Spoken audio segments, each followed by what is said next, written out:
എല്ലാവർക്കും നമസ്കാരം. മദ്രസകൾക്ക് സർക്കാർ വക ഗ്രാൻഡ് ഉണ്ട്. അത് പഠിപ്പിക്കുന്ന ഉസ്താദുമാർക്ക് പെൻഷനുണ്ട്, മറ്റ് ആനുകൂല്യമൊക്കെയുണ്ട്.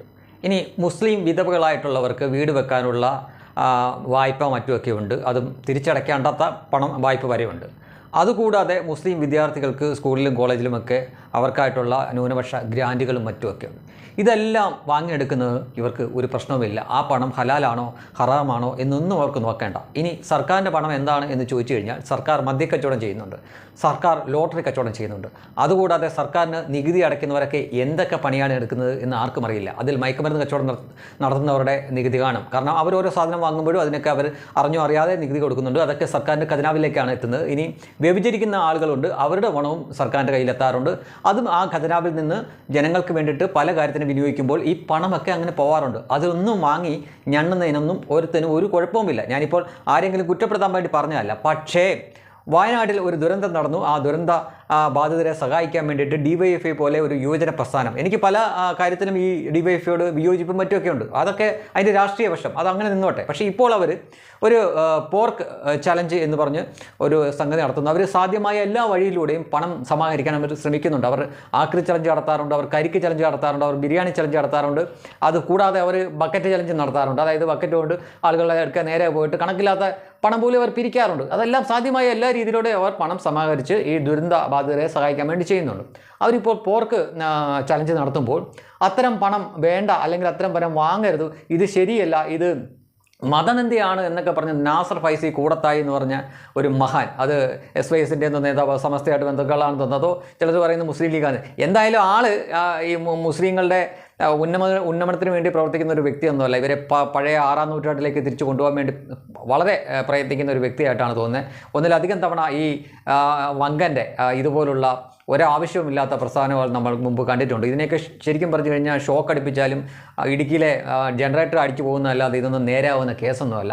ഇതിനെയൊക്കെ ശരിക്കും പറഞ്ഞു കഴിഞ്ഞാൽ മുളയിലെ ഇത്തരം പ്രസ്താവനകളൊക്കെ നുള്ളിക്കളയാൻ ഇവിടെ ഭരിക്കുന്നവരും ഭരണപക്ഷമൊക്കെ തയ്യാറാവണം. അവർ അണ്ണാക്കിൽ പഴവും കുത്തിക്കയറ്റിയിരിക്കുന്നതുകൊണ്ട് മാത്രമാണ് ഈ ഇവറ്റുകളൊക്കെ ഇത്ര വരെ ആയത്. ഇപ്പോഴത്തെ ഈ വിഷയം എന്ന് വെച്ച് കഴിഞ്ഞാൽ, ഇയാൾ ഒരു ആവശ്യമില്ലാതെ വർഗീയത പറയുകയാണ്. വർഗീയത പറയുന്ന കാരണം നമുക്കറിയില്ല. വയനാട്ടിൽ കൊല്ലപ്പെട്ടവർ കൂടുതൽ ഒരു പ്രത്യേക മതസ്ഥരാണോ, അല്ലെങ്കിൽ കുറച്ച് ആളുകൾ മറ്റു വേറൊരു മതസ്ഥരാണോ, ഇതൊന്നും നമുക്കറിയില്ല. നമുക്കവിടെ ആളുകൾ കൊല്ലപ്പെട്ടത് മാത്രമേ അറിയാവൂ.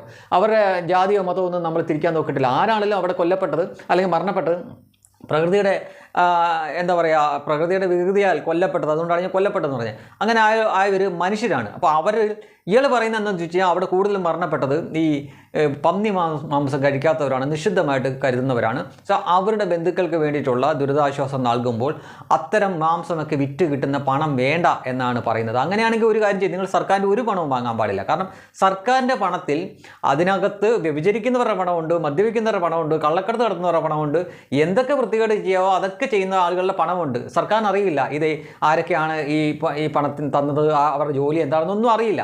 അതായത് ഇവിടെ വ്യഭിചരിക്കുന്നവരുണ്ടെങ്കിൽ അവർ വാങ്ങുന്ന തീപ്പെട്ടിക്ക് പോലും അവർ നികുതി കൊടുക്കുന്നതാണ്. ആ പണം ചെല്ലുന്നത് ഖജനാവിലേക്കാണ്. ആ പണമാണ്, അതിൽ നിന്നാണ് ഓരോ വ്യക്തിക്കും ഈ ഇതുപോലുള്ള ദുരിതാശ്വാസമായിട്ടും മറ്റേ വാർദ്ധക്യകാല പെൻഷനായിട്ടും പിന്നെ ദിവ്യാംഗർക്കുള്ള പെൻഷനായിട്ടും അങ്ങനെ പല രൂപത്തിൽ പല ക്ഷേമ പെൻഷനുകൾ സർക്കാർ കൊടുക്കുന്ന പണത്തിലെല്ലാം ഇതുണ്ടെന്നേ. അങ്ങനെയാണെങ്കിൽ നിങ്ങൾ അതും വേണ്ടെന്ന് വെക്ക്. അല്ലാതെ ഇതിപ്പോൾ അവർ ഒരു പോർക്ക് ചലഞ്ച് നടത്തുന്നു, അതിൽ കൂടെ സമാഹരിക്കുന്ന പണം അതിന് കൊടുക്കാൻ വരുമ്പോൾ അതെങ്ങനെയാണ് മതനിന്ദയാകുന്നത്? ഇതിനു മുമ്പ് ഇവിടെ ബീഫ് ഫെസ്റ്റിവലും മറ്റുമൊക്കെ നടത്തുമ്പോൾ നിങ്ങൾ കൈയടിച്ച് പ്രോത്സാഹിപ്പിച്ചുകൊണ്ടാണല്ലോ വരുന്നത്. ഇത് നിങ്ങളത് കഴിക്കണ്ടെന്നേ. നിങ്ങൾക്കത് വിൽക്കാനും പോകുന്നില്ല, നിങ്ങളോടത് കഴിക്കാനും പറയുന്നില്ല, നിങ്ങളത് പണവും കൊടുത്ത് വാങ്ങണ്ട.